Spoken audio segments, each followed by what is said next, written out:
গরমে আম পোড়া শরবত, বাইরের গরমে সবারই এখন যা গরম পড়েছে, আম পোড়া শরবতটা খুবই দরকার। তার জন্য দরকার তো আম, একটু বিট নুন, ভাজা মশলা আর বাস এইটুকুই।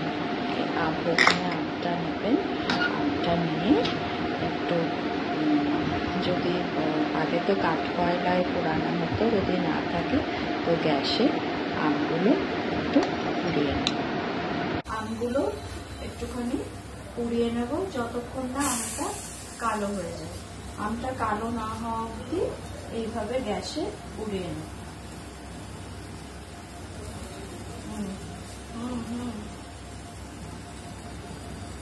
দেখুন আমগুলো একদম পুড়ে কালো হয়ে গেছে। এবার আস্তে আস্তে এই খোসাগুলো এইভাবে ছাড়িয়ে নেব।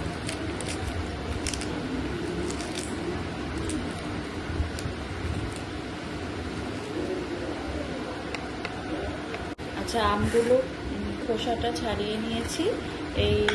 এবারে এটাকে চটকে এটার পাল্পটা বের করে নেব।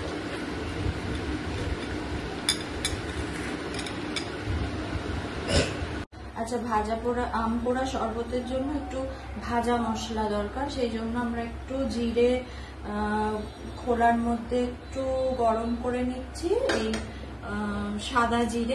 সাদা জিরেটা একটু গরম করে এটাকে আমরা মিক্সিতে বেটে নেব। মিক্সিতে বেটে এটা আমরা এই শরবতে অ্যাড করব। একটু হালকা গরম করে নেব, তারপরে আমরা বেটে নেব। আচ্ছা, মোটামুটি ইনগ্রেডিয়েন্টসগুলো রেডি হয়ে গেছে। এই যে পাল্পটা, আমের পাল্পটা, এর মধ্যে আমরা অ্যাড করব হলো একটু ওই যে জিরেটা রোস্ট করে করলাম, একটু ভাজা মশলা, এই ভাজা মশলা, একটু বিট নুন অ্যাড করব, আর একটু চিনি,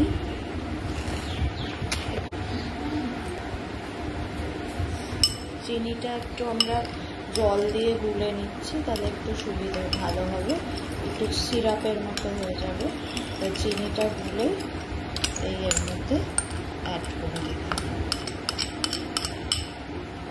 তাহলে এবারে জিনিসটা আমরা দেখুন গুলে নিই।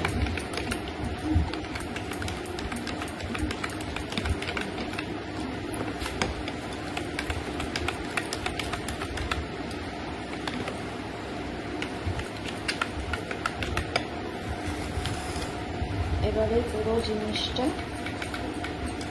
একটা বটলের মধ্যে ঢেলে নিলে কি হবে, সুবিধা হবে। এবার যতটা দরকার ওটা মিশিয়ে, তার মধ্যে জল মিশিয়ে আপনারা ওই বটল থেকে নিয়ে একটু একটু করে ঠান্ডা জল দিয়ে মিশিয়ে, এই দেখুন এই হলো আম পোড়া শরবত। এটা গরম থেকে আসলে একটু বসে নিয়ে, গরম থেকে আসলে বা এমনিও সবাইকে সার্ভ করবেন, আশা করি খুব ভালো।